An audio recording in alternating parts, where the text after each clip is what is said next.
السلام علیکم ورحمۃ اللہ وبرکاتہ۔ Welcome to my YouTube channel Al Tariq Quran academy. آج انشاءاللہ ہم فیضان تجوید سے لیسن نمبر 4 پڑھیں گے۔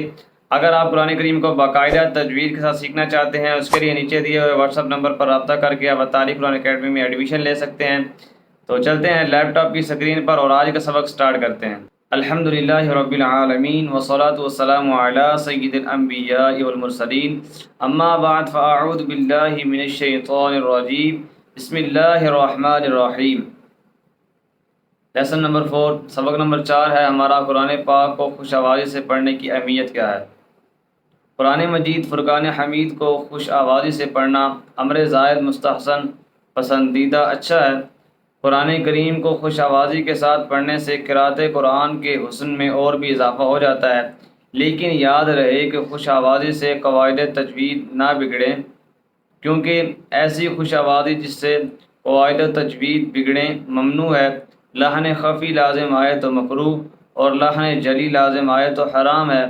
پڑھنے اور سننے دونوں کا ایک ہی حکم ہے۔ خوش آوازی سے قرآن کریم کو پڑھنے کے متعلق 4 فرامین مصطفیٰ صلی اللہ تعالیٰ علیہ وآلہ وسلم پیش کیے جاتے ہیں۔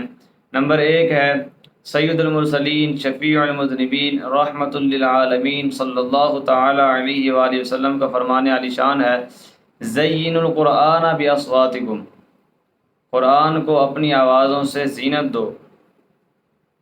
دوسری حدیث مبارکہ ہے رحمت عالم نور مجسم شاہ بنی آدم شفیع امم، رسول اکرم صلی اللہ تعالیٰ علیہ وآلہ وسلم کا فرمان معظم ہے، لکل شیء حلیۃ وحلیۃ القرآن حسن الصوت، ہر چیز کے لیے زیور ہے اور قرآن کریم کا زیور خوبصورت آواز میں اسے پڑھنا ہے، یعنی خوبصورت آواز ہے۔ تیسری حدیث مبارکہ ہے حضرت سیدنا براء بن عازب رضی اللہ تعالیٰ عنہ سے روایت ہے کہ نبی کریم رؤوف الرحیم صلی اللہ تعالیٰ علیہ وسلم نے فرمایا، حسنوا القرآن باصواتکم فإن الصوت الحسن یزید القرآن حسنا، قرآن کریم کو اپنی آوازوں سے خوبصورت کر کے پڑھو، اس لیے کہ اچھی آواز قرآن کے حسن میں اضافہ کرتی ہے۔ چوتھی حدیث مبارکہ ہے حضرت سیدنا ابو ہریرہ رضی اللہ تعالیٰ عنہ سے روایت ہے، سرکار مدینہ صلی اللہ تعالیٰ علیہ وسلم نے فرمایا، لیس منا من لم یتغن بالقرآن، جو قرآن مجید کو خوش آوازی سے نہیں پڑھتا وہ ہم میں سے نہیں۔ ایک مرتبہ حضرت سیدنا امام جعفر صادق رضی اللہ تعالیٰ عنہ نے حضرت سیدنا سفیان ثوری علیہ رحمۃ اللہ علیہ سے فرمایا، اپنے معاملات میں ان لوگوں سے مشورہ طلب کرو جو اللہ عز و جل کا خوف رکھتے ہیں۔ یہاں پر ویسے ایک بہت پیاری بات لکھی ہوئی تھی تو میں نے آپ کو پڑھ کے سنا دی ہے۔ اس کے علاوہ آپ نے آج کے سبق میں 4 جو ہیں یہ فرامین مصطفیٰ صلی اللہ علیہ وسلم پڑھے ہیں، ان کو آپ نے اچھے سے یاد کرنا ہے۔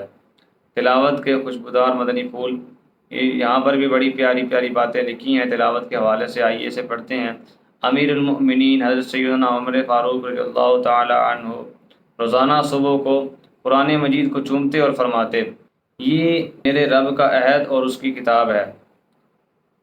قرآن مجید پڑھنے سے پہلے مسواک کر لیجئے، کیونکہ مسواک حروف کی صاف ادائیگی میں اور منہ کی پاکیزگی میں بہت مفید ہے۔ تلاوت کے آغاز میں تعوذ پڑھنا مستحب ہے، اگر ابتدائی صورت میں بسم اللہ سنت، ورنہ مستحب ہے۔ باوضو قبلہ رو اچھے کپڑے پہن کر خوشبو لگا کر تلاوت کرنا مستحب ہے۔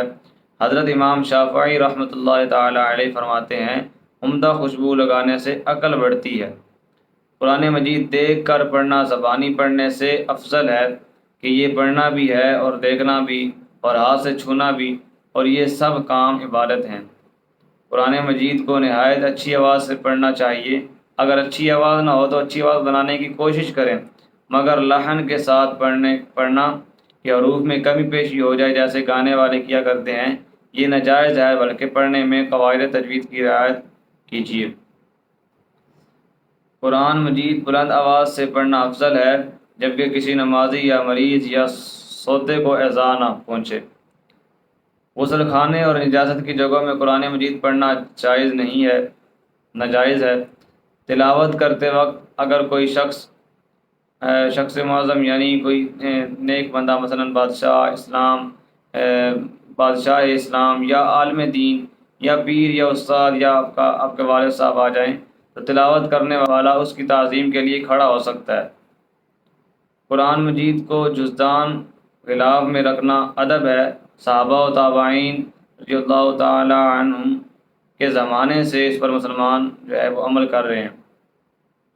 قرآن کریم ختم ہونے پر دعا مانگنی چاہیے کہ اس وقت دعا قبول ہوتی ہے۔ جب قرآن پاک ختم ہو تو 3 بار سورہ اخلاص پڑھنا بہتر ہے، اگرچہ تراویح میں ہو۔ البتہ اگر فرض نماز میں ختم کرے تو 1 بار سے زیادہ نہ پڑھیں۔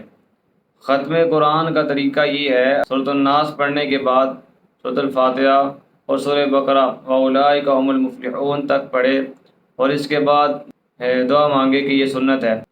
چنانچہ حضرت سیدنا ابی بن کعب رضی اللہ تعالی عنہ سے روایت ہے، نبی کریم رؤوف الرحیم صلی اللہ تعالی علیہ وآلہ وسلم جب قل اعوذ برب الناس پڑھتے تو سورہ فاتحہ شروع فرماتے، پھر سورہ بقرہ سے وَأُولَٰئِکَ هُمُ الْمُفْلِحُونَ تک پڑھتے، پھر ختم قرآن کی دعا پڑھ کر کھڑے ہوتے۔ آج کا سبق ہمارا مکمل ہوا ہے۔ یہ سبق نمبر جو 4 ہے اس کے کوسچن آنسرز ہیں۔ اگر آپ کا کوئی بھی سوال ہے اس سبق کے حوالے سے تو آپ کمنٹ سیکشن میں پوچھ سکتے ہیں۔